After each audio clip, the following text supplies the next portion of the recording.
अस्सलामुअलैकुम। Horror stories के एक न्यू एपिसोड के साथ मैं हूं मजहर मलिक। कैसे हैं आप लोग? उम्मीद है खैरियत से होंगे। आज की कहानी जो मैं आपको सुनाने जा रहा हूं ये मुझे भेजी है आसिया कमल ने कोट मिठन शरीफ, और उनके गांव का नाम है हजाना।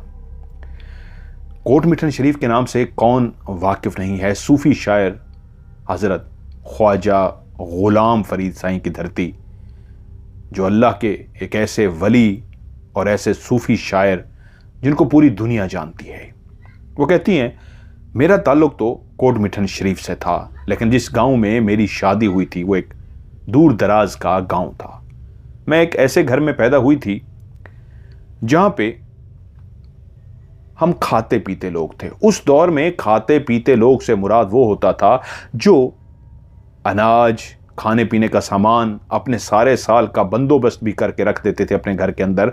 और जो गरीब इस तरह के लोग होते थे, जो हकदार होते थे, उनके घरों में पहुंचा दिया जाता था। अगर लोगों के पास बहुत ज़्यादा राशन जमा हो जाता था, गंदम और इस तरह का चावल और इस तरह का सामान, तो वो अपने हिस्से का महफूज करने के बाद गरीबों के घरों तक लाजमी पहुंचाते थे। यूं मेरे लिए जब एक दूर के गांव का रिश्ता आया तो ये वो दौर था जब लड़कियों से नहीं पूछा जाता था, लड़कियां सर झुकाए मां बाप के आगे हां करती थी। अदब व अदाब का दौर था, मोहब्बत का दौर था, ताजीम का दौर था। और आसिया कहती है उस वक्त मेरी उम्र 18 साल थी। आज मेरी उम्र तकरीबन 65 साल के करीब हो चुकी है। मेरी शादी हुई उस वक्त बारात जो आई थी वो बैलगाड़ी के ऊपर आई थी। ये उन्होंने मुझे सराइकी में कहानी सुनाई, ये बहुत ही मोहब्बत के साथ, लेकिन इंतहाई सच्ची और खौफनाक कहानी जो आज आपको मैं सुनाने जा रहा हूं। कहती है बैलगाड़ी पे मेरी बारात आई थी और जो दूल्हा होता था वो बैलगाड़ी पे बैठता नहीं था, बल्कि हाथ में एक तलवार लिए बैलगाड़ी के आगे आगे चलता था। और लकड़ी की बनी हुई गाड़ी जिसके आगे बाकायदा बैल को जोता जाता था। मेरे घर बारात पहुंची और यूं मेरी रुखसती हो गई। जिस ससुराल में जा रही थी उससे पहले मैंने कभी उस गांव को नहीं देखा था, ना उसके बारे में जानती थी।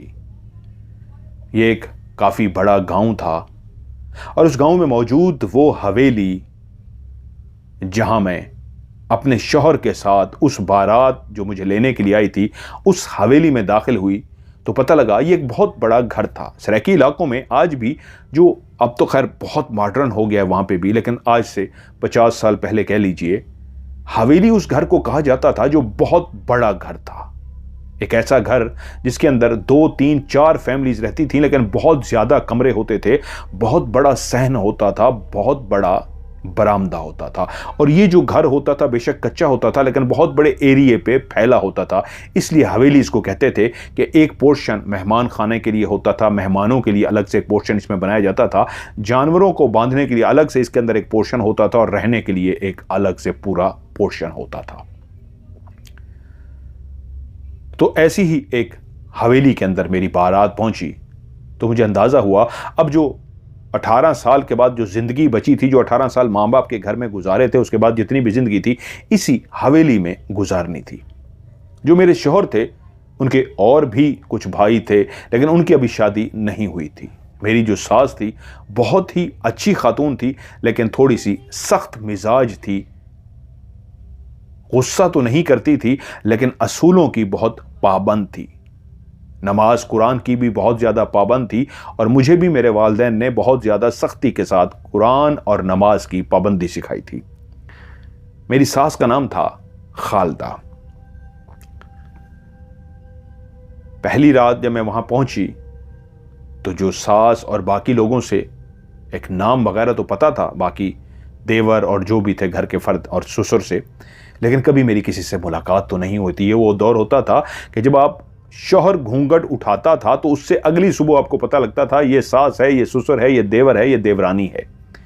उससे पहले बस आपने उनको देखा होता था, पता तो होता था, शादी में वो सारे शामिल होते थे, लेकिन बाकायदा तारुफ उनके सामने के घुलना मिलना मजाक करना बाद में होता था। उस घर के अंदर एक और फर्द भी मौजूद थी। वो थी खाला परवीन। खाला परवीन बिस्तर पर लेटी रहती थी। जब घर के सारे फर्द से मेरी गपशप हो गई तो खाला परवीन के पास जब मैं गई तो वो मुझे बहुत ज्यादा दुआएं देती। उनके चेहरे को देख के लगता था कि वो अपने वक्त में काफी बहादुर होने के साथ साथ काफी एक्टिव भी थी, लेकिन अब उनके चेहरे की रंगत बिल्कुल जर्द पड़ चुकी थी। आंखें दूर किसी खला में घूरती रहती थी, बिल्कुल खामोश सी रहती थी, और मैं जब भी उनके पास जाती मुझे ढेर सारी दुआएं देती। अब मैं उस घर का हिस्सा बन चुकी थी, अपनी सास ससुर सबका बेइंतहा ख्याल रखती। मेरी सास जिस तरह सख्त तबीयत की थी, वहां पे अंदर से इंतहाई नर्म मिजाज थी, देखभाल करने वाली थी, सबका ख्याल रखने वाली थी। लेकिन क्योंकि वो दौर ऐसा था जहां माँ बाप का बहुत होल्ड होता था, सख्ती होती थी, इसलिए सब उनसे जरा डरते थे। एक दिन मैं अपनी सास के पास बैठी थी और मैंने कहा, ये जो खाला परवीन है, इनके बारे में मुझे आपसे पूछना है, मैं इनके बारे में कुछ भी नहीं जानती। खाला परवीन का क्या स्टोरी है? अब मेरी सास के साथ बहुत ज्यादा बन चुकी थी, हम अक्सर बैठते गपशप करते। तो मेरी सास एक गहरी सांस लेकर बोली, हाँ किसी वक्त तुम्हें सुनाऊंगी टाइम निकाल के, एक लंबी कहानी है। मैंने कहा जी अच्छा, क्योंकि उनके आगे बोला जाता नहीं था। मैं भी खामोश हो गई। और एक दिन सास ऐसे बैठी थी, मुझे कहती है, मेरे सर में तेल डालो। मैंने कहा जी। मैंने तेल उठाया, उन्होंने अपने बाल खोले हुए थे, मैंने उनके सर में तेल डाला। तो उसी वक्त मेरे दिमाग में खाला परवीन का आया। मैंने उनसे कहा, माँ जी आज आप फ्री हैं, आप मुझे खाला परवीन के बारे में बताएं। तब मुझे उन्होंने खाला परवीन के बारे में बताया कि खाला परवीन जब इनकी शादी हुई तो ये एक गरीब घराने से थी, लेकिन बहुत काम काज करती। जब तक शादी नहीं हुई थी अपने माँ बाप का हाथ बटाती, ज़मीनों में जाके काम करती, घर के सारे काम करती, और यूं उनकी शादी हो गई। उनकी 4 बेटियां पैदा हुई, बेटा कोई भी नहीं था। और जब 4 बेटियां ऐसी क्या पैदा हुई कि अल्लाह ताला ने किस्मत कैसी अजीबो गरीब बनाई थी कि अभी बेटियां छोटी ही थी कि शौहर अल्लाह को प्यारे हो गए। अब वो ऐसी तन्हा हो गई थी कि पीछे भी नहीं जा सकती थी। 4 बेटियों को लेके माँ बाप पे क्या बोझ बनती। तो उन्होंने फैसला किया कि यहीं वापस इसी गांव में रह के मेहनत करूंगी और बच्चियों का पेट पालूंगी। काम ढूंढते ढूंढते वो हवेली तक पहुंच गई। और तुम्हारे जो ससुर हैं, मुझे मेरी सास बता रही थी, उनको सब बताया गया। तो उन्होंने कहा, कोई बात नहीं खाला, आप इसी घर में रहिए, आप इसी घर का फर्द हैं, इसी घर में काम काज कीजिए। क्योंकि वो उनके बारे में पहले से बहुत जानते थे कि एक बहुत ही नेक खातून है। यूं खाला को उस घर में इस तरह रहने की इजाजत मिल गई कि खाला की अब वो 4 बच्चियां भी थी, वो बच्चियों को कहां लेके जाती। 2 तो बड़ी हो चुकी थी, ज्यादा बड़ी भी नहीं थी, बाकी 2 छोटियां थी। खाला ने इस घर का निज़ाम इस तरीके संभाला कि खाला सुबह ही सुबह उठ जाती, तहज्जुद की नमाज पढ़ती। जब आधी रात का वक्त होता है, सारी दुनिया सो रही होती है, तो वो तहज्जुद का वक्त होता है। वो तहज्जुद की नमाज पढ़ती और नमाज पढ़ने के बाद फिर कुछ देर बैठ के कुरान पाक पढ़ती या लेट जाती, और उसके बाद फिर उठ के फजर की नमाज पढ़ती। फजर की नमाज भी उस वक्त होती है जब सूरज नहीं निकला होता, सूरज के निकलने से पहले पहले फजर की नमाज होती है। वो फजर की नमाज पढ़ लेती, तो उसके बाद उठ के सुबह ही सुबह वो घर के काम काज में लग जाती। सारे घर की जिम्मेदारी उन्होंने इस अंदाज में अपने हाथ में ले ली थी कि मेरी सास जो मुझे, जिनके मैं सर में तेल डाल रही थी, वो कहानी सुनाते हुए बोली कि उसके बाद ऐसा हुआ कि मेरे करने वाले भी जितने काम थे, कि अगर मैं नाश्ता बना रही हूँ, खाना बना रही हूँ या कुछ भी कर रही हूँ, वो सारे काम भी खाला अपने हाथ में लेती गई। और मैं उसको कहती, खाला आप और बहुत सारे काम करती हो, खाना मैं बना लूँगी। लेकिन वो कहती, नहीं, ये मैं ही बनाऊँगी। यहाँ तक कि वो सुबह सुबह सबके लिए नाश्ता बनाती, दिन का खाना बनाती, रात का खाना बनाती, और वहीं पे घर के अंदर जो जानवर पाले हुए थे उसकी जिम्मेदारी भी उन्होंने ये कह के अपने हाथ में ले ली कि मेरे बाप ने ये मुझे सिखाया था, और अपने घर में भी मैं ऐसा करती थी। तो वो जितने भी गाय भैंसें और बकरियां थीं, उनका दूध दोहना, दूध निकालना, वो भी बाल्टी रख के नीचे बैठ जाती और उनका दूध निकालती, और उनके लिए अपनी खुशी की खातिर जाके चारा भी काट लाती, क्योंकि करीब ही ज़मीनें थीं। उन ज़मीनों से उन गाय भैंसों के लिए चारा काटना होता, वो चारा भी काट लाती।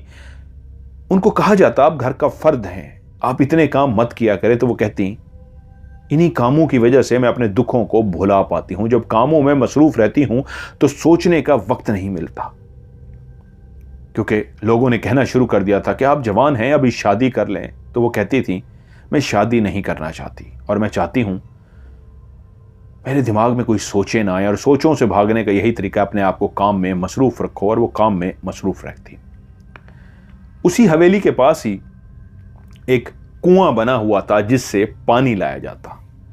ये वो दौर था जहां पे पानी के लिए लोग कुएं पे जाते, सरों पे घड़े रख के, और उससे पानी भर के लाया जाता। खाला अपने सर पे घड़ा रख के जाती और वहां से पानी भर के लाती। उस इलाके में जो हैंड पंप सा लगा हुआ था उससे अगर पानी आता तो बड़ा कड़वा आता था, जो पीने के काबिल नहीं होता था। तो यूं कुएं का पानी क्योंकि मीठा था तो उससे पानी भर के लाया जाता। कभी खाला, अक्सर खाला ही जाती, घर के और फर्द भी कभी कभी जाते पानी भर आते, लेकिन खाला की तो मुस्तकिल ड्यूटी थी रोजाना की बुनियाद पे जाना और पानी भर के लाना। रजायां सर्दियों में निकाल के, ये बहुत मेहनती लोग होते थे। सर्दियों में रजाइयों को निकाल के उनके अंदर से रोई जो कॉटन होती है वो निकाल के उसको बकायदा डंडों से बैठ के सही करते थे। उसको पता नहीं क्या, अब तो मशीनें आ गई हैं, उनको अपने हाथों से बैठ के कई कई घंटे मेहनत करके उनको ठीक करके फिर से उनको रजाइयों में भर के रजाइयाँ बनाई जाती थी। और खाला की कमाल बात ये थी, फजर की नमाज पढ़ने के बाद पहले वो तहज्जुद के लिए उठती, तहज्जुद की नमाज पढ़ने के बाद बैठ के कुरान पढ़ती, कुरान पढ़ने के बाद या कभी सो जाती, फजर की नमाज के लिए उठती, फजर की नमाज पढ़ने के बाद कुरान पढ़ती, और कुरान पढ़ने के बाद पहला काम ये क्या करती कि वो एक चक्की होती थी, मैंने वो देखी हुई है चक्की, हमारे घर में भी थी बहुत अरसा पहले, एक मुलाजमा थी वो उसके करती थी।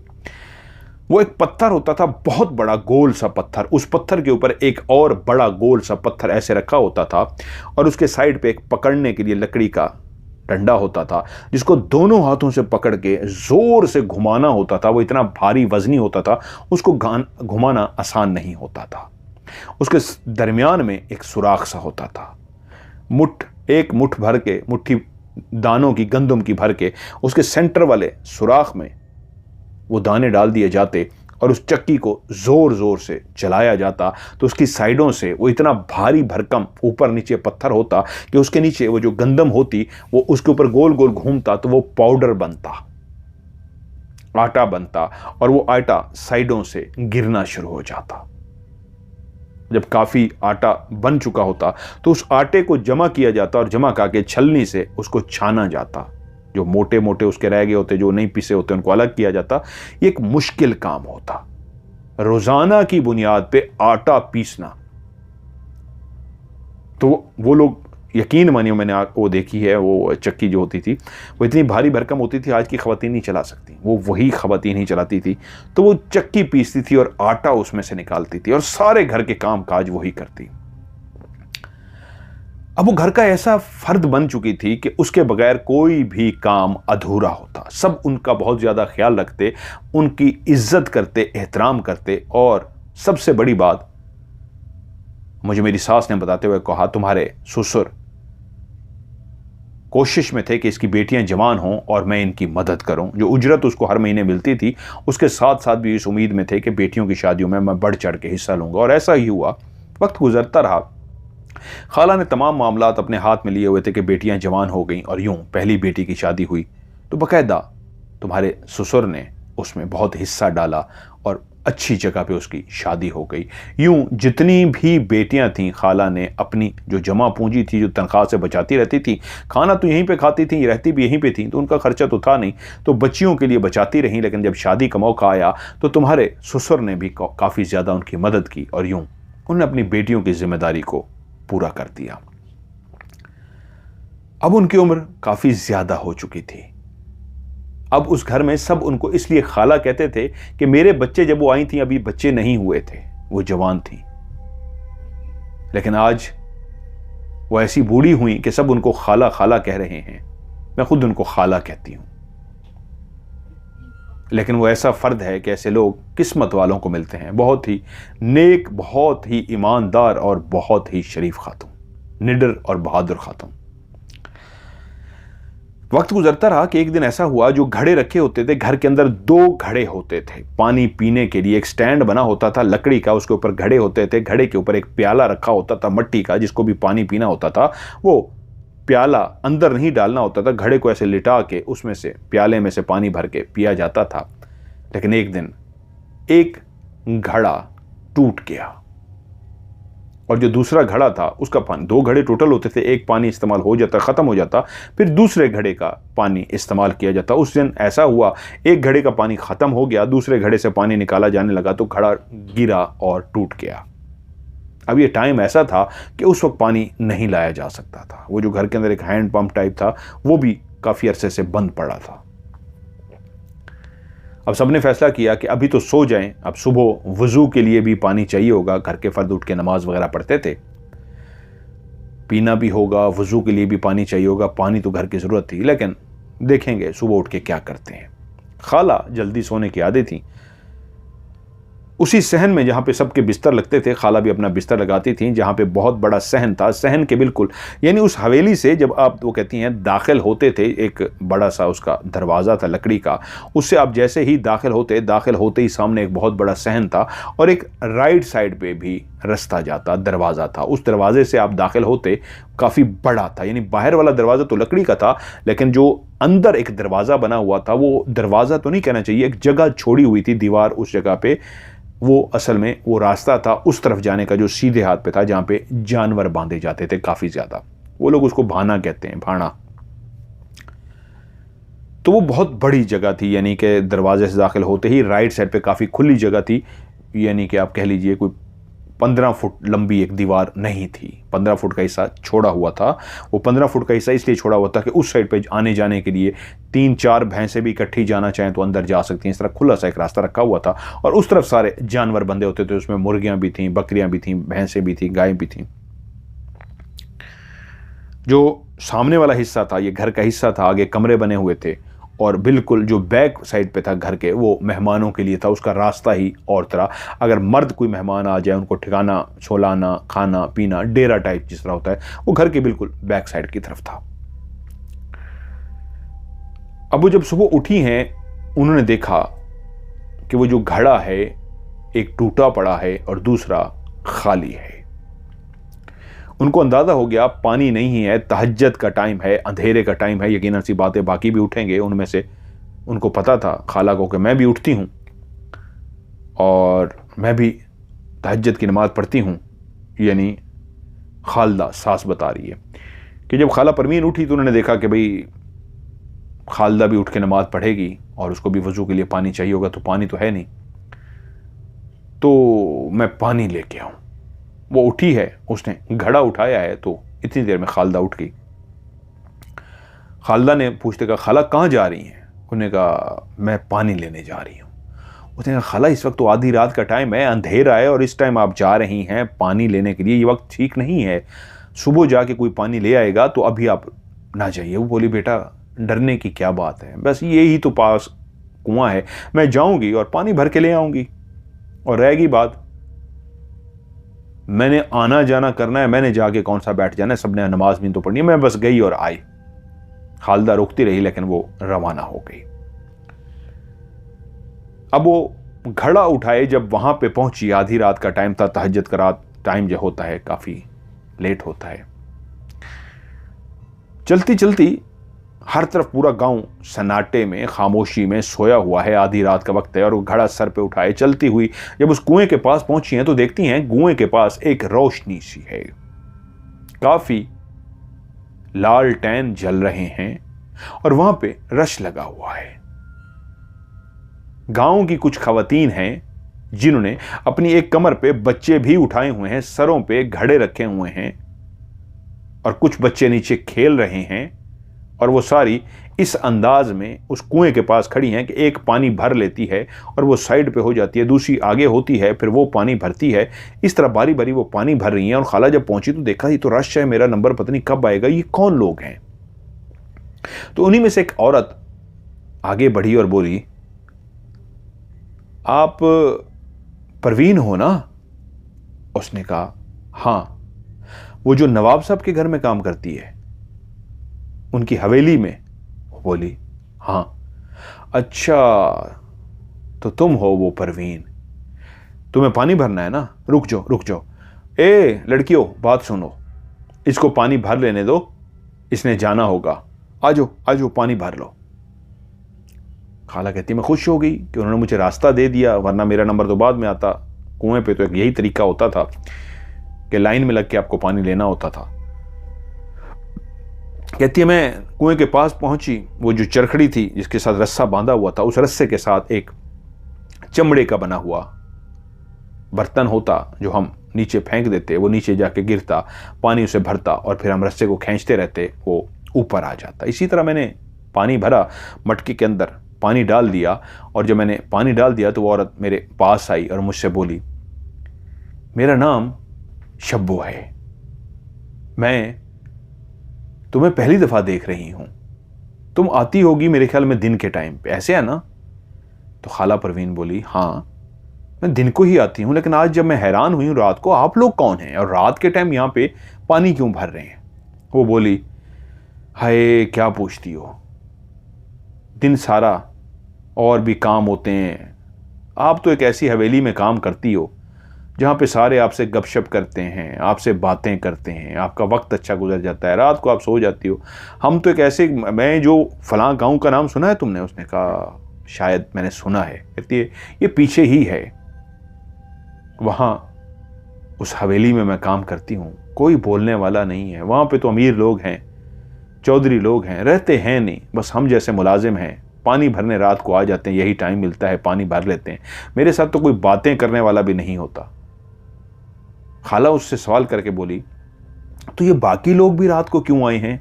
वो बोली, क्योंकि रश बहुत होता है, दिन को सारे लोग आना शुरू हो जाते हैं, तो रात को ख़वातीन ये निकलती हैं, इनको हाजत के लिए जब जाना होता है तो हाजत भी अपनी पूरी कर लेती हैं और उसके बाद पानी भरती हैं, और फिर उसके बाद सुबह ही सुबह के बजाय लाइन में ना लगना पड़े, कतार में ना पड़ना पड़े, और ये चली जाती हैं। पर्दे वाली खातून है ना, तो दिन को कोई देखे भी ना, बापर्दा होने की वजह से इस वक्त आती हैं।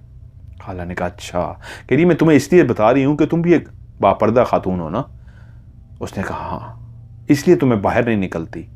खाला परवीन बोली, तुम सही कह रही हो, इसलिए तो मैं ज़्यादा बाहर नहीं आती, अपने काम से काम रखती हूँ, हवेली में ही रहती हूँ, और बस तुम्हें पता तो है अब वक्त, हालात और उम्र ऐसी आ गई है कि बस अल्लाह अल्लाह करना होता है, तो बस यही है। तो वो बोली, शब्बो बोली, लेकिन आज इतनी लेट क्यों आई हो, सब खैर है ना? खाला परवीन बोली, तहज्जुद की नमाज़ पढ़नी थी, तहज्जुद की नमाज के लिए पानी नहीं था, और सुबह उठ के भी घर वालों ने, बाकियों ने वज़ू करना होता है, फजर की नमाज़ पढ़नी होती है, तो मैंने कहा सारे वज़ू नहीं कर सकेंगे, तो मैं इसलिए भागी हूँ कि मैं पानी ले जाऊँ ताकि सारे वज़ू कर सकें और नमाज़ पढ़ सकें। हाँ बहन, तुमने ये बहुत अच्छा किया। अच्छा एक मुझे बात बताओ परवीन, मेरी दोस्त बनोगी? मुझसे बातें करने वाला कोई नहीं है, यकीन मानो मैं तो तरस गई हूँ कुछ कोई मुझसे बातें करे। ये तो देख रही हो नौजवान हैं, खिलखिला रही हैं, आपस में मजाक कर रही हैं, मेरी उम्र भी तो देखो ना, तुम्हारी उम्र की हूँ, और मेरे साथ बातें करने वाला कोई नहीं है। हवेली में कोई हो तो मैं उनके साथ बातें करूँ, इसलिए मैं भी निकल आती हूँ इस वक्त, इनसे ज़रा गपशप हो जाए। ये भी मुझसे कम गपशप करती हैं, आपस में खिलखिलाती रहती हैं, बातें करती रहती हैं। अगर तुम बुरा ना मानो, मैं कभी कभी तुमसे मिलने आ जाया करूँ। अरे क्या हो गया है भाई, आ जाया करो, बिल्कुल, हमारी हवेली के लोग तो बहुत अच्छे हैं, बहुत प्यार करने वाले हैं, बहुत मोहब्बत करने वाले हैं, तुम आओगी मैं तुम्हें उनसे मिलवाऊंगी, वो बहुत खुश होंगे तुमसे। तो एकदम से वो शब्बो उदास सी हो गई। खाला परवीन बोली, क्या हुआ, क्यों उदास हो गई? वो बोली, मेरे हवेली वालों ने मना कर रखा है हमें कि आप किसी से मत मिलो, किसी के पास मत जाओ, अपने काम से काम रखो। मैं किसी से मिलूंगी, उनको पता लग गया कि ये मिलती है, बाहर जाती है, मसला होगा। मैं तो सिर्फ तुमसे फ़िलहाल मिल सकती हूँ, और अगर तुम बुरा ना मानो, इसको राज ही रखना, मैं सिर्फ तुमसे ही फ़िलहाल मिल सकूँगी। मौका मुनासिबत देखूँगी तो उनसे भी मिलूँगी, लेकिन अभी तो सिर्फ तुमसे मिल सकती हूँ, तुमसे बातें कर सकती हूँ। क्या तुमसे मिलने आ जाऊँ? भाई आ जाओ, मैंने कब मना किया है, तुम आ सकती हो, तो मैं कल इसी टाइम आऊँगी। खाला परवीन ने कहा, इसी टाइम? ये तो बड़ा अजीब टाइम है, इस टाइम कौन आता है? वो बोली, यही तो है ना, सुबह आई, किसी ने देख लिया हवेली से निकलते हुए, मेरे लिए मुश्किल हो जाएगा। तुम्हें आहिस्ता आहिस्ता सब बताऊंगी ना। जिस हवेली में मैं हूँ वहाँ पे बहुत पाबंदियाँ हैं, बहुत सख्तियाँ हैं, रोटी खाने के लिए, पेट पालने के लिए, थोड़े से पैसों के लिए बहुत कुछ हमें करना पड़ता है। तो इसलिए तो रातों को निकलते हैं। खाला बोली ठीक है, परेशान मत हो, तुम कल, मैं तहज्जुद पढ़ लेती हूँ इस वक्त तक, उसके बाद तुम आ सकती हो। लेकिन वो बोली कि मैं कैसे आऊँगी, मैं दरवाज़ा खटखटाऊँगी तो वो सारे जाग जाएंगे, पूछेंगे इस टाइम कौन है। तो वो बोली, खाला बोली परेशान मत हो, मेरी चारपाई उसी तरफ होती है जहाँ पे दरवाज़ा है, तुम हल्का सा ही दरवाज़ा खटखटाओगी, मैं जागी होती हूँ, मैं खोल दूँगी। तो वो बोली ठीक है, आपकी तहज्जुद से थोड़ी देर पहले मैं आ जाऊँगी, कुछ देर आपसे बैठूँगी, बातें करूँगी, फिर मैं चली जाऊँगी। खाला को उस पर तरस आया, एक अच्छी खातून थी, कौन सी पत्नी खुदा जाने मजबूरियां थी जिसकी वजह से हवेली में फंसी हुई थी और दिन को वो निकल नहीं सकती थी, रात को आ सकती थी। खाला ने उससे कहा और अपना घड़ा भर के वापस आ गई। अगले दिन उसी तरह शेड्यूल रूटीन, नमाज पढ़ा, चक्की पे दाने पीसे, घर के सारे काम काज किए, रात हो गई और वो अपनी चारपाई पे लेट गई। तहज्जुद से कुछ देर पहले ही दरवाज़ा हल्का सा खटखटाया गया। जैसे ही दरवाज़ा खटखटाया तो दरवाजे के पास सबसे करीब जो चारपाई थी वो खाला परवीन की होती थी। खाला परवीन की आंख खुल गई, वो अपनी चारपाई से उठी, चलती हुई दरवाजे के पास गई और पूछा कौन। तो आवाज़ आई, मैं हूं शब्बो। उन्होंने दरवाज़ा खोल दिया और जल्दी से जैसे ही दरवाज़ा खोला वो अंदर आ गई और देखा सारे सोए पड़े हैं। तो वो एकदम से बोली, ये तो सारे सोए हुए हैं, कोई हमें देख लेगा तो फिर गलत होगा कि ये कौन है, किससे मिल रही हो। तो खाला परवीन बोली, हाँ बात तो सही है, तो मैं तो रात को तो मिलवा ही सकती हूँ तुम्हें इनसे। वो कह रही है नहीं, अभी मेरे बारे में किसी को भी मत बताना, हम इधर बैठ जाते हैं ना बाहर। अब खाला भी हैरान हुई कि इसको क्या कहूँ। कहा चलो ठीक है, बाहर बैठ जाते हैं। यूं वो दोनों दरवाजे को बंद करके, कुंडी तो नहीं लगा सकते थे, बाहर बैठ गए। अब वो बहर थोड़ी देर खाला के साथ बैठी रही, गपशप करती रही कि बहन कितने अच्छे हैं तुम्हारे घर वाले, कितना ख्याल रखते हैं तुम्हारा, और किस तरह तुम खुश दिखाई देती हो, उनकी तारीफ़ें करती नहीं थकती हो। एक मेरा चौधरी है, इतना सख्त दिल है, बहुत जानवर है, मुलाजमों को ऐसे पीटता है कि आप सोच नहीं सकती। जिस हवेली में मैं हूँ ये खाली पड़ी रहती है, कभी कभी उसने और उसके बच्चों ने आना होता है। वो खुद भी शैतान है और उसके बच्चे और भी उसकी तरह शैतान है। बीवी उसकी बहुत सॉफ्ट है, अच्छे दिल की मालिक है, लेकिन उसकी सुनता ही कोई नहीं। जो चलती है वो सिर्फ उसी की चलती है, लेकिन वो तो अल्लाह की पनाह बहुत ही सख्त मिजाज है। खैर इसी तरह बातें होती रहीं, कुछ देर बैठे। उसके बाद खाला ने कहा मेरी तहज्जुद का वक्त हुआ चाहता है, मैं तहज्जुद पढ़ूंगी, फिर मैं जाती हूँ। वो बोली ठीक है, कल मैं फिर आऊँगी। अब खाला एक ऐसे एज ए इंसानियत कि किसी को मेरी कंपनी की ज़रूरत है, और उसने बताया था कि वो उससे बातें करना कोई वाला कोई नहीं है, वो अकेली हवेली में होती है और यही चंद घंटे उसके पास होते हैं, क्योंकि उसने कहा था मैं कल फिर आऊँगी। खाला परवीन इस बात पे सोचने लगी तो वो उससे बोली, बहन बात यह है कि पानी भरने के लिए इस वक्त बाकी लोग जो बातें हैं मैं भी उनके साथ आ जाती हूँ, तो सिर्फ मैं ये करूँगी कि थोड़ा सा जल्दी आ जाऊँगी, तुमसे बातें भी कर लूँगी और इतनी देर में भाग के उन लड़कियों के साथ शामिल हो जाऊँगी और उसी तरह घड़ा उठाए मैं अपनी हवेली में वापस पहुँच जाऊँगी। किसी को शक भी नहीं होगा, चलो मेरी दिल की भड़ास भी निकल जाएगी, कुछ मुझसे बातें करने वाला भी मिल जाएगा। खाला ने कहा ठीक है, कल तुम आ जाना। खाला को उसने कहा था अभी बताना किसी को नहीं, बस मुझसे बातें करो। खाला ने भी इजाज़त दे दी।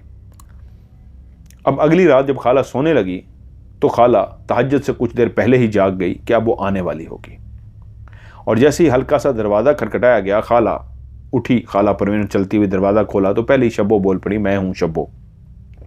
दोनों फिर बाहर बैठ गईं और इसी तरह वो कई बातें बोलती रहीं। वाकई उसको बातें करने का बहुत शौक था, ऐसा लगता था जैसे कई सालों से वो तरस रही हो बातें करने को। खाला भी कुछ बातें बताती, अपनी शेयर करती, लेकिन वो अपने बारे में, चौधरियों के बारे में बहुत ज़्यादा ऐसे बातें करती रहती।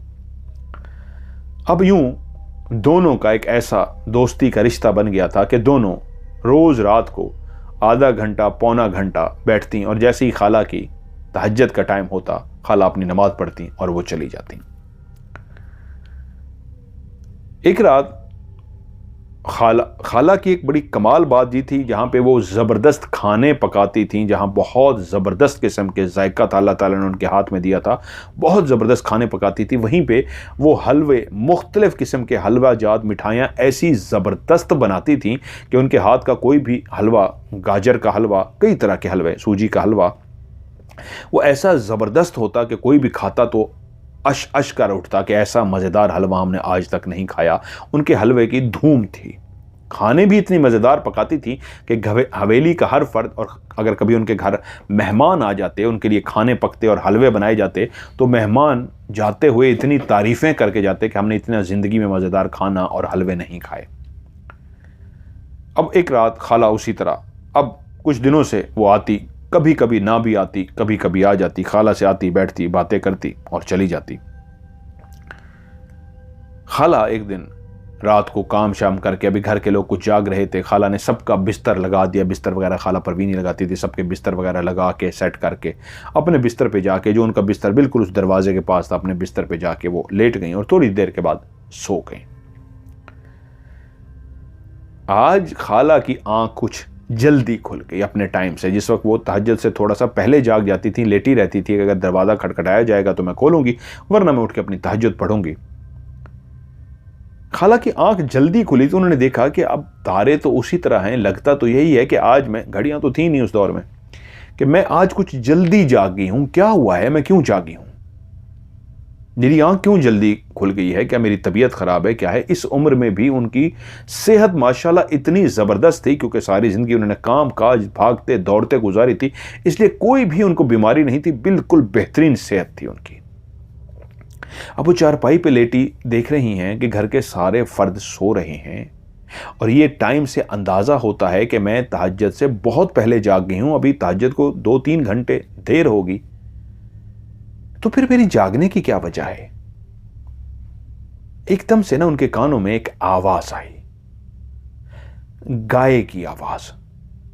गाय बोली थी। जानवर कभी कभी रात को बोलता है, लेकिन इस वक्त जानवर की एक घुटी घुटी सी, ऐसी दबी दबी सी आवाज आई थी, जैसे जानवर जोर से बोलता है, ऐसी न आवाज नहीं थी, एक घुटी घुटी सी आवाज थी। उन्होंने आवाज को सुना और कहा ये जानवर की आवाज थी, शायद मैं इस आवाज से, इस जानवर के बोलने की वजह से जागी हूं। कुछ देर लेटी रही, फिर से जानवर जब बोला तो खाला कहती हैं कि मैं जरा उलझ गई कि ये क्या है। वो उठी हैं, अपनी चारपाई पे उठ के बैठ गई हैं, तो जानवर फिर घुटी घुटी आवाज में फिर से बोला है, तो वो खड़ी हो गई हैं कि भाई जानवर को जाके देखूं क्या मसला है जानवर के साथ। चलती हुई जानवर के पास गई हैं, और जैसे ही उस जगह से दाखिल हुई हैं तो देखती हैं कि सामने उनकी दोस्त शब्बो भैंस के नीचे बैठी है, और भैंस के दूध को उसने मुंह में डाला हुआ है और गटक गटक गटक दूध पी रही है। खाला एकदम से चलती हुई शब्बो के पास गई। अरे शब्बो, ये क्या कर रही है। तो शब्बो ने वो जो दूध पी रही थी अपना मुंह हटाया और कहा, देख तो रही है परवीन, बहुत भूख लगी है, बहुत प्यास लगी थी, तो मैंने कहा दूध पी लूं। अब खाला सबसे पहले जानवर जो अजीब सी आवाजें निकाल रहा था उसको चुप करा रही है, बाकी जानवर भी अजीब अजीब सी घुटी घुटी सी आवाज निकाल रहे थे। अरे तुझे भूख लगी थी तो तू मुझे कहती, तुझे भूख लगी थी तो मुझे कह देती, तुझे नहीं पता मेरा, तू जो भी कहती मैं तुझे दूध ला देती, तू जो भी कहती, इस घर में दिया खुदा का सब कुछ है, मैं तुझे सब कुछ दे देती, लेकिन ये तू क्या कर रही है। जानवर परेशान हो गए, रात का टाइम है, सारे जानवर सो रहे होते हैं इस टाइम, और जिस अंदाज में तू उसके नीचे बैठ के दूध पी रही है, ये क्या कर रही है। अब वो इस तरह थोड़ा सा ऊंचा बोल रही थी, बातें करने की आवाज आ रही थी कि उधर खालदा की आंख खुल गई। खालदा ने उठ के एकदम से आवाज दी, खाला परवीन क्या हुआ है। तो खाला परवीन कहती है, और कुछ नहीं कुछ नहीं, आप सो जाए, बस जानवर परेशान था, मैं इसको इधर देखने के लिए आई थी, तो इधर देखा है कि जानवर को क्या मसला है, कोई परेशानी की बात नहीं है। अच्छा अच्छा, वो उधर सो गई हैं, और उसने मुड़ के देखा परवीन भाग गई थी, शब्बो भाग गई थी। खाला ने कहा ये कहाँ चली गई। अब उसने कहा या तो कोई छुप गई है, क्योंकि घर के लोग जाग गए हैं, उसकी चोरी पकड़ी गई है, इस तरह रात को दूध पी रही थी। इधर उधर उसको ढूंढा, वो कहीं पे भी नहीं थी। खाला ने कहा अब ये कल आए, अब मैं इसको ढूंढूंगी तो गलत हो जाएगा, ये चली जाएगी, कल मैं इसको बताती हूँ कि इसने क्या हरकत की है। अगले दिन अगली रात को खाला परवीन उठ गई हैं, लेकिन शब्बो नहीं आई। यहां तक कि तहज्जुद का टाइम हो गया, खाला उठी हैं, अपनी तहज्जुद की नमाज पढ़ी है। अगली रात भी वो इंतजार करती रही हैं, शब्बो नहीं आई। उससे अगली रात हफ्ता पूरा गुजर गया, शब्बो नहीं आई। खाला समझ गई कि मैंने उसको जो डांट दिया था, उसको शायद भूख लगी थी, प्यास लगी थी, पता नहीं किस हालात में आई है, और उसे बर्दाश्त भी नहीं हुआ। मुझे भी शर्मिंदगी के मारे कह नहीं सकी कि मुझे दूध दे दो, और ख़ुद ही उसने दूध पीना शुरू कर दिया है। गुर्बत भी इंसान से क्या क्या कराती है, और मैंने फ़ैसला ये किया था आएगी तो उसको डांटूंगी, उससे गुस्सा करूंगी, और देखो वो डर के आई नहीं है। मेरे ख्याल में मुझे ऐसा नहीं करना चाहिए था। उनको शर्मिंदगी हुई कि अब ये आए, मैं उससे माजरत करूंगी और उसको मना लूंगी, वैसे भी वो दिल की बहुत अच्छी है, कोई बात नहीं। 2 हफ्ते तकरीबन शब्बो नहीं आई। अब फैसला किया खाला परवीन ने कि वो नाराज हो गई है और एक गरीब बंदी को दूध पीने पे मैंने डांट दिया था, बेहतर है मैं जाके कल तहज्जुद से पहले जिस वक्त घड़ा पानी का भरने गई थी उसी वक्त जाऊंगी और जाके मैं उससे माफी मांगूंगी और उसको बुला के ले आऊंगी। अगली रात वो कहती हैं मेरी आंख खुली है वक्त से पहले, मेरे चेहरे पे ऐसा महसूस हुआ, मेरे चेहरे पे कोई चीज टकराई है, मेरे चेहरे पे जैसे कोई चीज टकराई है। मैं नींद में थी और मैंने अपनी आंखें हल्की हल्की खोल दी और देखा अभी आधी रात का टाइम है, सब सो रहे हैं, मैं वक्त से पहले जाग गई हूं। आज मैंने जाना था शब्बों को देखने के लिए, लेकिन अभी तो काफी देर थी, अभी तो तारे ऐसे चमक रहे थे कि आधी रात का वक्त है। तो मैं उठी क्यों हूं? शायद वैसे उठ गई हूं। फिर से आंखें बंद की, लेटने की कोशिश की तो थोड़ी देर के बाद फिर से महसूस हुआ कोई नरम नरम चीज उनके चेहरे से टकराई है। फिर से उनकी आंख खुल गई कि ये क्या है, क्या चीज मेरे चेहरे पे टकरा रही है। इधर इधर इधर इधर देखा, कुछ भी नहीं, कोई खड़ा भी नहीं है, कोई है भी नहीं। तो परेशान हो गई, पता नहीं क्या हुआ है। आंखें बंद करके फिर से लेट गई। अभी आंखें बंद ही की थी कि फिर से कोई चीज जब उनके चेहरे पे टकराई तो उन्होंने फौरी तौर पे आंखें खोल दी। तो उनको लगा कोई बाल हैं काले काले जो उनके चेहरे पे टकरा रहे हैं। और जैसे उनको बाल महसूस हुए उन्होंने बाल हटाए कि मेरे बाल तो बंधे हुए हैं, मेरे बाल तो नहीं, ये किसके बाल हैं। ऐसे बाल हटाए और गर्दन मोड़ के देखा तो ये बाल इतने लंबे थे कि ये बाल सीधे उनकी छत तक जा रहे थे। और उन्होंने छत पे देखा, छत के ऊपर शब्बो बैठी हुई है और शब्बो के बाल इतने बड़े हैं कि वो छत पे ऊपर बैठी है और छत से बाल लहराते हुए इसकी चारपाई तक आ रहे हैं और इसके चेहरे को छू रहे हैं। खाला परवीन अजीब सी हो गई कि ये क्या है, एकदम से उठ के बैठी तो शब्बो ने इशारा किया कि ऊपर आ जा। वो बालों को देख के एकदम परेशान हो गई कि इतने बड़े बाल शब्बो के यहां तक आ रहे हैं। वो भी कुछ समझ ना पा रही थी कि शब्बो ने जब इशारा किया उसने कहा अच्छा मैं आती हूं। वो अपनी चारपाई से उठी हैं, जूते पहने हैं, कहती है चलती हुई मैं ऊपर पहुंच गई हूं। जब मैं ऊपर जा रही थी तो उस दिन हुआ ये था, घर वालों ने फरमाइश करके बहुत ज्यादा हलवे बनाए थे। इतने ज्यादा खाला ने उस दिन हलवे बनाए थे, घर वालों ने बड़े शौक से हलवे खाए थे और सब ने पेट भर के खाए थे और बच भी गए थे। 2-3 किस्म के मुख्तलिफ हलवे बनाए थे। वो कहती है, खाला कहती है जब मैं ऊपर गई हूं तो मैं ये देख के हैरान रह गई हूं कि वो हलवे जो बचे हुए थे घर के अंदर वो ऊपर रखे हुए हैं और शब्बो उठा उठा के खा रही है। मैंने जैसे ही हलवे को देखा मैंने कहा हाँ ये तूने कहां से उठा लिए? फिर ना वही हरकत कर दी, तूने पहले भी दूध इस तरह पिया था, तुझे हलवे चाहिए थे तो मुझे कह देती, तू फिर से नीचे से उठा लाई है, तूने चोरी की है। उसने कहा नहीं मैंने कोई चोरी नहीं की, मैंने इसलिए तो तुम्हें बुलाया है कि तुम भी ऊपर आओ, देखो मैं हलवा खा रही हूं तुम्हें बताने के लिए। मैंने चोरी करती तो तुम्हें क्या बताती, खाती और चली जाती है, लेके चली जाती। लेकिन तुमने जितने मजेदार खाने बनाए हैं, मैंने पहले भी तुम्हारे हाथ के खाने खाए हैं, लेकिन हलवा पहली दफा खाया है। तुम खाने तो बहुत लजीज बनाती हो, उसमें कोई शक नहीं, लेकिन हलवा जब आप मैंने खाया है तो भाई मैं तो तुम्हारी दीवानी हो गई हूं। खाला खड़ी उससे बातें करी, वो बैठी हुई है और उससे मुखातिब हुई खाला से, परवीन तूने मुझे कहा था ना कि कभी मुझे अपनी हवेली बुलाना। मैंने कहा था हाँ किसी दिन मैं तुझे अपनी हवेली बुलाऊंगी। आज तेरे खाने इतने लजीज मुझे लगे हैं, ये तेरे हलवे, कि मेरा दिल कर रहा है तू चल मेरे साथ हवेली। आज मैं तुझे हवेली लेने के लिए आई हूं। खाला बोली मैं तुझसे माजरत करनी थी, उस दिन मैंने तुझे डांट दिया था और तू छुप गई थी या कहाँ चली गई थी, मैं बहुत शर्मिंदा हूँ और उसकी मैंने तुझसे माफ़ी मांगनी है। वो बोली वो छोड़ ना उन बातों को, चल आज मैं तुझे लेके चलूँगी। खाला ने कहा लेकिन दिन को चलेंगे, रात को कौन हवेली जाता है? उसने कहा तुझे मैं कह तो चुकी हूँ रातों को हम लोग नहीं निकल सकते, वो हवेली के लोग बहुत जालिम हैं। आज तुझे इसलिए लेने आई हूँ, वहाँ पे अभी 2-3 दिन तक कोई भी नहीं आएगा, हवेली बिल्कुल खाली पड़ी है, मैं हूँ और कोई भी नहीं है, इसलिए मैं तुझे घुमाऊंगी फिराऊंगी दिखाऊंगी और वापस छोड़ जाऊंगी। सुबह कोई देख लेगा कि मैं तुझे लेके गई हूं तो मेरी शिकायत लग जाएगी, इस वक्त तो कोई भी नहीं होगा, चल मेरे साथ।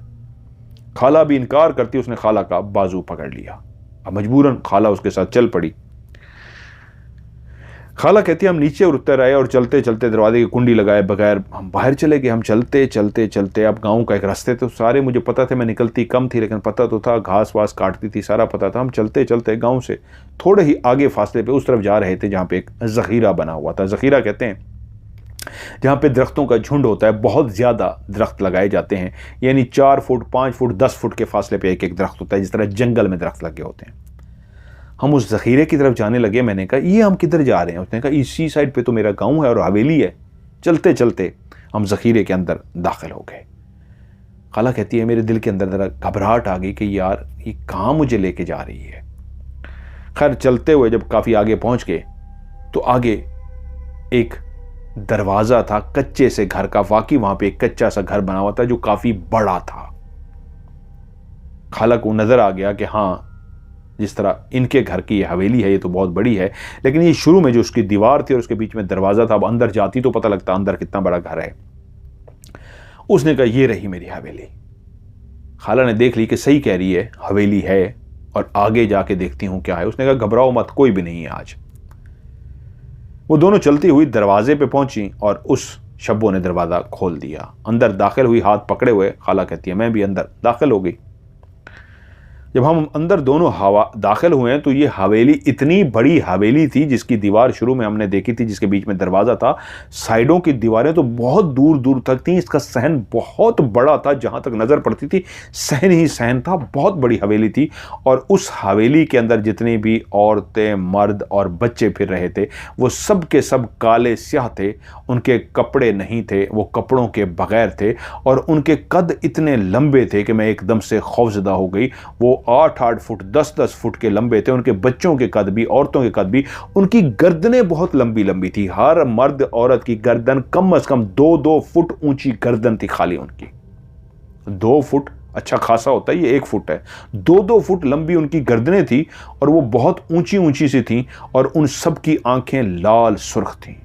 उनके चेहरे ऐसे थे जैसे हिरनी का चेहरा होता है, जानवर का, हिरन होता है, हिरनी की तरह का उनका नाक बना हुआ था। नाक बिल्कुल जानवर जैसे कुत्ते का या हिरनी का नाक होता है, ऐसे अजीब सा उनका नाक बना हुआ था।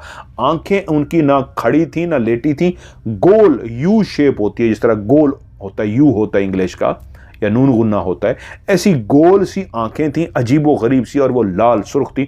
ऊपर कुछ नहीं था, नीचे से ऐसी गोल सी आंखें थीं, अजीबो गरीब उनकी शक्लें थे। बहुत बड़े बड़े उनके हाथ और लंबे लंबे उनके पाँव थे।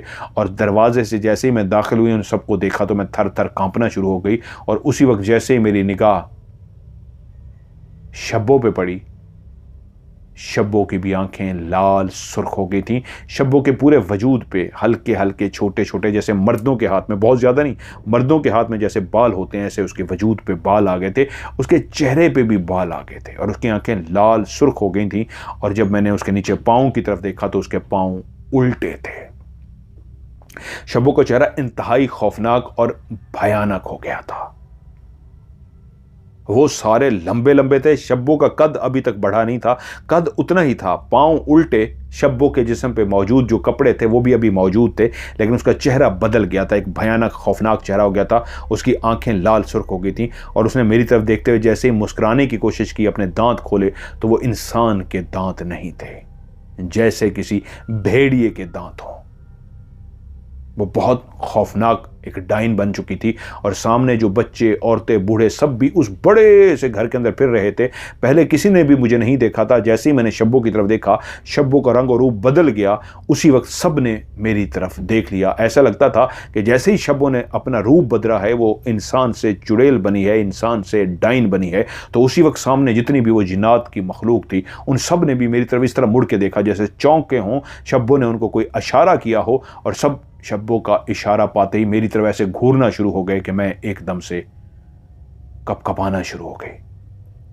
और उसी वक्त जो मैंने चीज देखी, उनके जिस्म के साइडों से, अंदर से नहीं, उनके जिस्म से पूरे सर से लेके पांव तक बाजू थे, जैसे एक झिल्ली सी होती है, ऐसे आग लगी हुई थी पूरे वजूद के साइडों पे। यानी वजूद को नहीं लगी हुई थी, वो आग जैसे निकल रही हो उनके वजूद से, पूरे वजूद से सर से पांव तक आग निकल रही थी। और मेरे सामने वो डाइन जो खड़ी थी, सिर्फ उसके आग नहीं लगी हुई थी, बाकी सबके वजूद से आग निकल रही थी। उनके कान अजीब थे, उनकी गर्दनें लंबी थी, उनके चेहरे बहुत भयानक थे, आंखें यू की शक्ल में थी और नाक उनका जैसे भेड़िए का या हिरन का नाक अजीब सा होता है, ऐसे नाक। इंसान के चेहरे नहीं थे, लंबा सा आगे नाक। लेकिन उन सबसे भी जो भयानक थी, वो सबसे ज्यादा खौफनाक शब्बो थी। और शब्बो ने मुझे देखती एक जोरदार कहका लगाया और बोली, देखा मेरी हवेली को, तुझे आज अपनी हवेली लेके आई हूं, तुझे अपनी हवेली दिखानी थी। आज तू बच के नहीं जा सकती। आज के दिन का तो मुझे इंतजार था। कितना अरसा हो गया है तुझसे बातें करते, तुझसे मिलते। आज तुझे इसलिए लेके आई हूं, तेरी मिठाई बहुत पसंद आई है। अब तू यहीं रहेगी और हमारे लिए खाने बनाएगी, मेरे लिए मिठाइयां बनाएगी और जो मैं कहूंगी वही करेगी। तो आज से मेरी कैदी होगी, आज से मेरी कैद में होगी। और उसने एक जोरदार कहका लगाया और उसी वक्त वो जो सारे चौंक के मेरी तरफ देख रहे थे, वो इस अंदाज में मेरी तरफ बढ़े जैसे मेरी तरफ हमला करने की नीयत से आ रहे हों। उनकी आंखें लाल सुर्ख थीं और वो हमला करने के लिए मेरी तरफ आ रहे थे। और उसी वक्त शब्बो ने एक जोरदार कहका लगाते हुए कहा, अब ये तुझे नहीं छोड़ेंगे, ये तेरी बोटी बोटी खा जाएंगे। जब तक तू हाँ नहीं करेगी, ये सब तेरे पास आके तुझे चीड़ फाड़ कर देंगे। एक एक बंदा तेरी एक एक बोटी को खा जाएगा, हड्डियां तक भी तेरी ये कड़च कड़च करके खा जाएंगे। इसलिए बोल, गुलामी कबूल है कि नहीं? और मैं हालत खाला परवीन की ये हो गई कि काटो तो खून नहीं। एकदम से अल्लाह वाली थी, याद आया खुदा को तो पुकारना बनता है। मौत आंखों के सामने नजर आई, लेकिन एकदम से दिमाग में आया कि अगर मेरा अल्लाह बचाना चाहे तो ये जिन्नात भी मेरा कुछ नहीं कर सकते। आंखें बंद की और एकदम से कहा, या अल्लाह मेरी मदद फरमा। जैसे ही कहती है मैंने ये जुमला कहा ना, मेरे मुंह से आयतुल कुर्सी जारी हो गई। औज़ु बिल्लाहि मिनश शैतानिर रजीम, बिस्मिल्लाहिर रहमानिर रहीम दिल ही दिल में जारी हो गई। और इसी वक्त जैसे ही मैंने पढ़ा, अल्लाह ला इलाहा इल्ला हुवल हय्युल क़य्यूम, एकदम से मेरी आवाज़ लाउड हो गई। और जैसे मेरी आवाज़ लाउड हुई, ऊंची आवाज़ हुई, तो कहती है मेरे अंदर जैसे हौसला आ गया, हिम्मत आ गई। मैंने एकदम से, दरवाज़ा तो खुला हुआ था, जैसे पढ़ा, पता नहीं कैसे मेरे अंदर से आवाज़ आई, भाग परवीन भाग। मैं मुड़ी हूं और मैं भाग पड़ी हूं और मुझे एकदम से पीछे आवाज आई है जैसे उस छोटे से दरवाजे में सब के सब तेजी से निकलने की कोशिश कर रहे हो।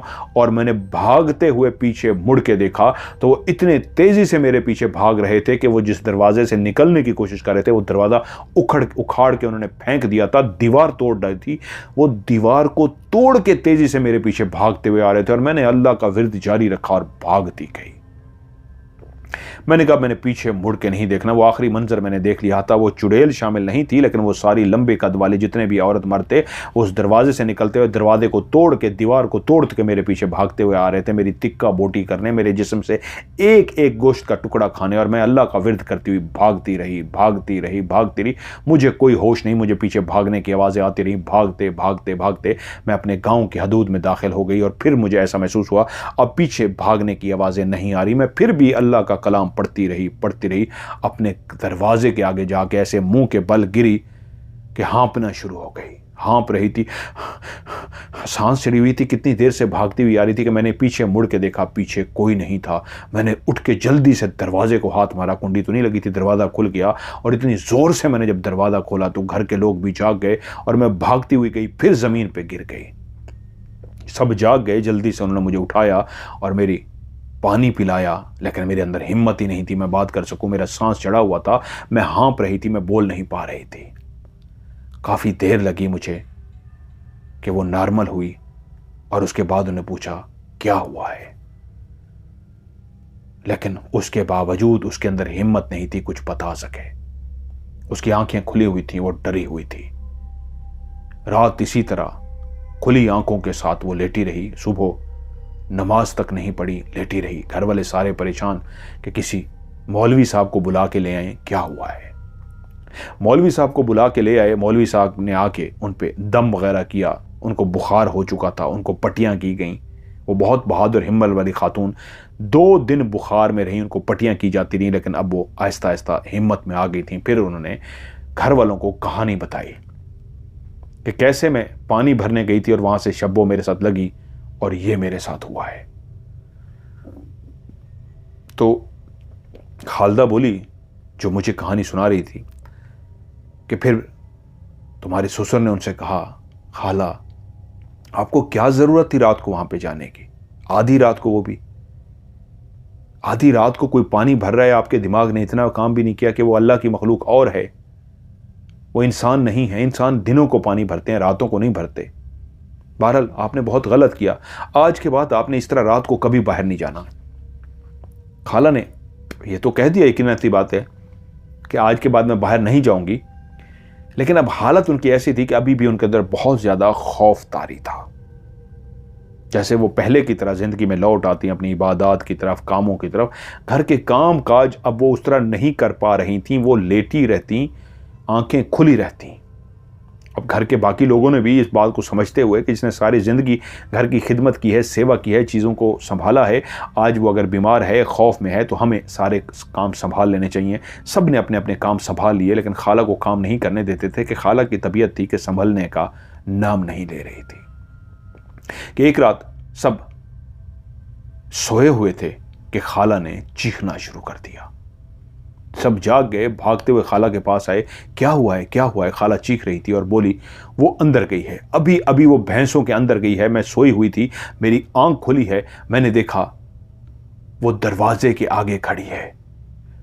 हाँ, वो शब्बो थी, मैंने उसे दूर से ही पहचान लिया है, क्योंकि मेरी चारपाई अभी भी दरवाजे के करीब ही है। तो वो दरवाजे के सामने खड़ी थी, उसने मुझे देखा और उसकी आंखें लाल सुर्ख थीं। उसने मुझे गुस्से से देखा और गुस्से से देख के वो सीधी भैंसों वाले बहाने में चली गई है। घर के फर्द डर गए कि फिर से वो शब्बो आ गई है, और उस तरफ है डंडे सोटे जो कुछ उठा सकते थे वो उठे हैं, और जाके जहां पे मवेशी बंधे हुए थे, गाय भैंसें बंधी हुई थी, उस सारे हिस्से को छान मारा, लेकिन वहां पे शब्बो नहीं थी। वापस आके खाला को कहा, आप लगता है ख्वाब में डर गई हैं, आपने कोई ख्वाब देखा है, वहां तो कोई भी नहीं है। खाला चुप हो गई कि शायद मैंने कोई ख्वाब देखा हो, या शायद ऐसा हो। अगले दिन सब ने फिर खाला को समझाया कि आप रात को पढ़ के सोया करें, आहिस्ता आहिस्ता ज़िंदगी की तरफ वापस लेके आएं। मौलवी साहब को फिर बुलाया गया, फिर मौलवी साहब ने दम किया, उनको सारा कुछ किया। मौलवी साहब ने यही कहा, कोई साया इनके साथ अटैच हुआ है जिसकी वजह से ये डर गई हैं, मैं दम करूँगा, ये ठीक हो जाएंगी।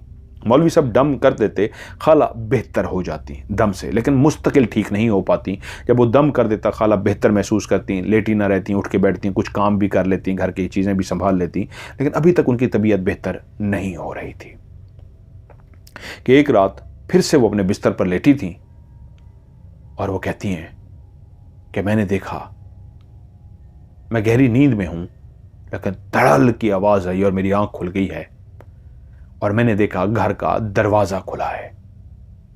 और जैसे ही दरवाजा खुलता हुआ मैंने देखा, तो देखा सामने शब्बो खड़ी है। एकदम से मेरे दिमाग में आया, मैं कोई ख्वाब देख रही हूं, मेरे ऊपर खौफ तारी है, मैं अभी तक शब्बो के खौफ से बाहर नहीं निकल सकी, ये फिर कोई ख्वाब है। और उसी वक्त शब्बो ने क्या किया, जो दरवाजे के बीच में खड़ी थी, जिसने जोरदार आवाज के साथ दरवाजे को खोला था, वहीं पे खड़ी खड़ी वो इस तरह ऊपर चढ़ना शुरू हो गई है कि उसने अपने हाथ जमीन पे रखे हैं और अपनी टांगों को ऊपर करना शुरू कर दिया है, और उसकी टांगें ऊपर जाते जाते इस तरह जाके ऊपर दरवाजे के साथ चिपक गई हैं कि अब वो उल्टी लटकी हुई थी, इस अंदाज में कि उसके पांव दरवाजे को चिपके हुए थे और उल्टे लटके उसका मुंह खाला परवीन की तरफ था। अब वो उल्टी लटक के, पांव ऊपर चिपकाए, उल्टी लटकी खाला परवीन को देख रही थी, और खाला परवीन अपनी चारपाई पे लेटी ये सारा मंजर देख रही थी कि वो उल्टी लटकी हुई है और सामने है। तो खाला परवीन के दिमाग में आया, क्या अब भी कोई ख्वाब है या वहम है?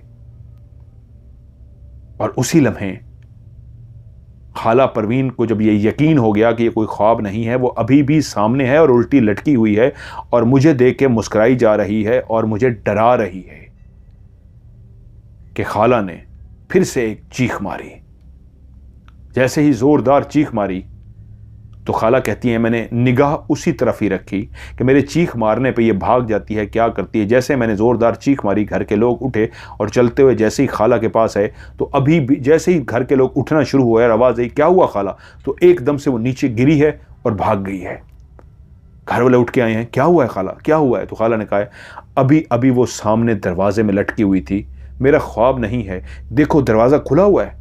सब ने देखा, हाँ दरवाज़ा तो खुला हुआ है, ये उसी ने खोला है, ये मेरा ख्वाब नहीं हो सकता, ये मेरा वहम नहीं हो सकता, उसी ने ही अभी अभी दरवाज़ा खोला है और वो उल्टी लटकी हुई थी। उस दिन भी मैंने उसको देखा था, वो गई थी, आप लोगों ने कहा शायद ख्वाब है, तो मैंने कहा ख्वाब होगा, लेकिन आज उसने ज़ोरदार धमाके से दरवाज़ा खोला और उल्टी लटक गई, और ये इस बात का सबूत है कि उसने दरवाज़ा खोला है। घर वालों को शक तो पड़ा कि दरवाज़ा तो खुला हुआ है, खाला शायद एक ऐसी हिस्ट्रियाई कैफियत में भी है, हो सकता है उठ के खाला ने खुद दरवाज़ा खोला हो, या हो सकता है उसी ने खोला हो। फिर भी खाला को समझाते रहे, संभालते रहे, हौसला देते रहे। सुबह फिर से मौलवी साहब को बुलाया गया और मौलवी साहब को आके उन्होंने दम वगैरह किया, खाला फिर से बेहतर हो गई। लेकिन उसके बाद जो खाला के साथ हुआ उससे वो शदीद डर गई थी। उस रात वो जोर जोर से चीखें मार रही थी, इतनी चीखें उन्होंने कभी भी नहीं मारी थी। अब उनकी चारपाई वहां नहीं डाली जाती थी दरवाजे के बाद, अब उनकी चारपाई घर के फर्द बिल्कुल दरमियान में डालते थे। इर्द गिर्द तमाम लोग सोए होते थे और दरमियान में खाला को सुलाते थे। उस रात जब खाला डरी हैं, उन्होंने जोर जोर से चीखें मारी हैं, तो सारे जाग गए। खाला आज सबसे ज्यादा डरी हुई थी, और जब उनको हौसला दिया गया और उनसे पूछा गया तो आज वो बता ही नहीं पा रही थी। और जब सुबह हुई, कारी साहब को बुलाया गया, क्योंकि आज उनके मुंह से आवाज ही नहीं निकल पा रही थी। वो बोलने की कोशिश करती थी तो उनकी आवाज नहीं निकल पा रही थी। उनकी आंखें खौफ से इतनी खुली हुई थीं जैसे शदीद वो खौफजदा हों। इतना खौफजदा खाला को कभी नहीं देखा गया था, इसलिए सुबह तक वो सारे जागते रहे।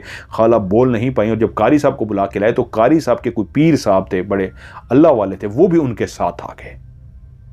और जब वो घर में आए तो उन्होंने आते ही खाला को देखा तो कहा जल्दी से पानी लेके आओ। पानी लेके आया गया, उन्होंने पानी पे दम किया और पानी पे दम करके खाला को पिलाया। जैसे ही खाला ने पानी पिया, खाला की आवाज वापस आ गई और खाला बोली है, और खुदा का शुक्र अदा किया है कि इस पानी से मेरी आवाज वापस आ गई है। उन मौलवी साहब ने पूछा क्या हुआ था, तो उन्होंने बताया कि मैं रात सोई हुई थी। अब उनका खौफ भी काफी कम हुआ उस पानी से, कि मैं सोई हुई थी कि मेरी आंख खुली है, मेरे ऊपर कोई झुका हुआ था, और जैसे ही मैंने आंख खोली है तो वो भयानक डाइन इंतहाई बदसूरत चेहरे के साथ, आज उसका चेहरा इतना खौफनाक और भयानक था कि कोई भी देखे तो उसका दिल सीने से बाहर निकला, खौफ के मारे वो बेहोश हो जाए। मेरे ऊपर ऐसे झुकी हुई थी और इस अंदाज में जैसे आज वो मुझे मारना चाहती हो। और उसी वक्त उसने अपने दोनों बड़े बड़े नाखूनों वाले हाथ मेरी गर्दन के ऊपर रख दिए हैं और मेरी गर्दन को दबाना शुरू कर दिया है। जैसे ही उसकी मैंने शक्ल देखी है और अपने हाथ अपनी गर्दन की तरफ आते हुए देखे हैं, तो उसी वक्त अपनी बड़ी सी उसने एक जुबान निकाली है और उस जुबान से मेरे माथे को जुबान टच की है और मेरे गले को दोनों हाथों से थामा है कि मैंने जोर जोर से चीखना शुरू कर दिया है। मैं जैसे ही जोर जोर से चीखी हूं कि उसने मेरा गला दबा दिया है। जैसे ही मेरा गला दबाया है तो ये लोग मेरे जब पास आए हैं, वो उस वक्त भी उठ के मेरे सीने से साइड पे खड़ी हुई थी, और घर वालों को भी मैं देख पा रही थी और वो भी इनके पीछे खड़ी थी। उसको कोई नहीं देख पा रहा था, मैं देख पा रही थी। इसलिए मेरी हालत बहुत खौफनाक थी कि आज तो वहम भी नहीं, आज तो ख्वाब भी नहीं, आज तो 100% यकीन हो गया कि अभी भी वो सामने खड़ी है, घर वाले भी हैं, तो अब तो मेरा ख्वाब नहीं हो सकता, अब तो मेरी नींद नहीं हो सकती, अब तो मेरा वहम नहीं हो सकता। घर वाले मुझसे पूछ रहे हैं खाला क्या हुआ है, क्या हुआ है, और वो सामने खड़ी हुई थी। कुछ देर वो खड़ी रही और मुझे इस तरह इशारा करके कि मैं फिर आऊँगी, वो चली गई है। वो जो पीर साहब आए थे उन्होंने कहा ये सही कह रही हैं, ऐसा ही उनके साथ हुआ है, तभी इनका गला बंद था। अल्लाह वाले थे। उन्होंने कहा वो चुड़ैल इनके साथ अटैच हो चुकी है, इनके साथ उसने बातें की या जो कुछ भी किया, मुझे सारा बताएं। उनको सारा बताया गया, कहानी सारी जब उन्होंने सुन ली, उन्होंने कहा मेरा भी यही शक था, वो इनके साथ अटैच हो चुकी है, इनको पसंद भी करती है, इनको डरा भी रही है, इनको मारना नहीं चाहती, मारना चाहती वो कब का मार चुकी होती, बहुत ताकतवर है। और जिस कबीले में वो लेके गई थी वो जिन्नात का बहुत बड़ा कबीला है, और उस बड़े कबीले के अंदर वो चुड़ैल जिसके उल्टे पांव हैं वो अगर गई हैं तो इसका मतलब है वो उनसे भी ज्यादा ताकतवर है। वो जो जहां पे जिन्नात थे ऊंची ऊंची कद वाले, उन जिन्नात से भी वो ज्यादा ताकतवर चुड़ैल है।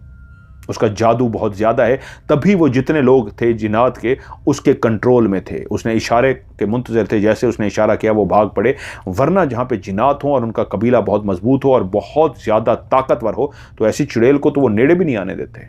ऐसी चुड़ैल तो भागती है उनसे, लेकिन अगर वो बहुत ताकतवर हो जाए तो फिर वो उनको भी कंट्रोल करती है। वो बहुत ताकतवर है, लेकिन इनके साथ जुड़ चुकी है, इनके साथ बातें करती रही है, इनके साथ बैठी रही है, इनके खाने खाए हैं और इनके खानों पे फिदा हो गई है। अब इन पे गुस्सा भी है। वो वाकई इनको कैद करना चाहती थी, वो इसको हमेशा के लिए अपने साथ ले जाती। लेकिन खुदा का शुक्र है इनकी इबादत, इनका वज़ाइफ पढ़ना, इनका आयतुल कुर्सी ने इनको बचा लिया। लेकिन बेफिक्र हो जाएं, मैं अब मुसलसल पढ़ाई करूँगा, ये ठीक हो जाएंगी। पीर साहब ने उनके लिए फिर मुसलसल पढ़ाई की, उनको पानी दम करके देते रहे, पानी दम करके देते रहे और वाकई खाला बेहतर होना शुरू हो गई। खाला आहिस्ता आहिस्ता उनके पानी से बेहतर हो गई, लेकिन पता नहीं क्या हुआ, चुप हो गई। फिर कभी डरी नहीं, कभी खौफजदा नहीं हुई, बोलती थी, सबसे बात भी करती थी, दुआएं करती थी, अपनी तस्बीह वहां पे पढ़ती थी, नमाज इशारों से पढ़ लेती थी, लेकिन बिस्तर पे ही रही। वो पीर साहब ने उनका इलाज किया और कहा अब वो मखलूक कम अज़ कम इनके करीब नहीं आएगी। बाकी अगर राज हैं तो वो फिर अल्लाह बेहतर जानता है, क्योंकि वो जो चुड़ैल है वो बहुत ताकतवर है। मैंने जो सोचा था उसकी ताकत के बारे में, वो उससे भी कई गुना ज़्यादा ताकतवर है। लेकिन मैंने इतना बंदोबस्त कर दिया है, खाला को अब नुकसान नहीं पहुंचा सकेगी। और क्या कर सकती है नुकसान के अलावा, वो अल्लाह बेहतर जानता है। वो चले गए, लेकिन खाला सबको दुआएं देती, सबसे बातें करती, लेकिन अब उठती नहीं थी, बिस्तर पे ही रहती। और जब मेरी भी शादी हो गई थी, मैंने भी इसी हालत में देखा था, मुझे दुआएं देती, चुप रहती, घूरती रहती, कभी डरी नहीं थी। और जब मेरी सास ने मुझे ये कहानी सुना दी तो मैं कहानी सुन के एक अजीब सी हो गई कि ये कैसा खौफनाक वाक़या खाला के साथ हुआ था, और मैं भी उसी घर में रहती थी। यकीनन सी बात है, मैं भी डर गई, परेशान हो गई। मैं खाला के पास जाती, उनको आसिया कहती हैं, मैं घूर के देखती और डर भी लगता, लेकिन वो मुझे दुआएं देती, मोहब्बत से शफकत से पेश आती।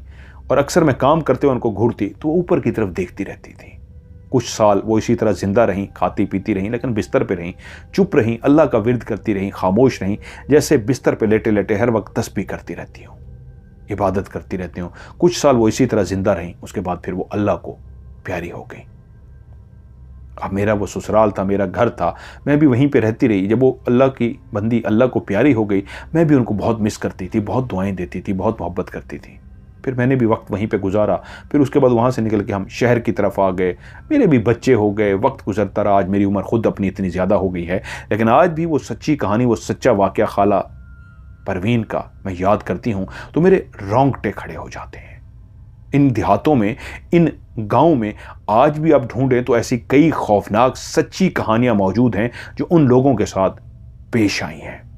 और वो कहती हैं कि ये कहानी जो मैंने आपको सुनाई है, इससे पहले भी मैं एक दो जगह पे सुना चुकी हूं, लेकिन आपका जिस तरह का अंदाज है, मैंने आपका अंदाज सुना है तो मेरी ख्वाहिश है, मुझे पहले मज़ा नहीं आया, मेरी कहानी बहुत खौफनाक है, मैंने सुना अपनी कहानी को, लेकिन उन्होंने इस अंदाज में सुनाया, बहुत बुरा अंदाज था, तो मेरी ख्वाहिश है इसको आप सुनाइए एक इस अंदाज में जिस तरह आप सुनाते हैं, तो वो लोगों को ज़्यादा पसंद आएगा। तो मैंने आपकी स्टोरी को कोशिश की है कि अपने लफ्ज़ों में बयान करूं, आपको कैसी लगी है, और तमाम सुनने वालों से भी मैं पूछूंगा उनको कैसी लगी है, ये आप लोग नीचे कमेंट्स में बताएंगे।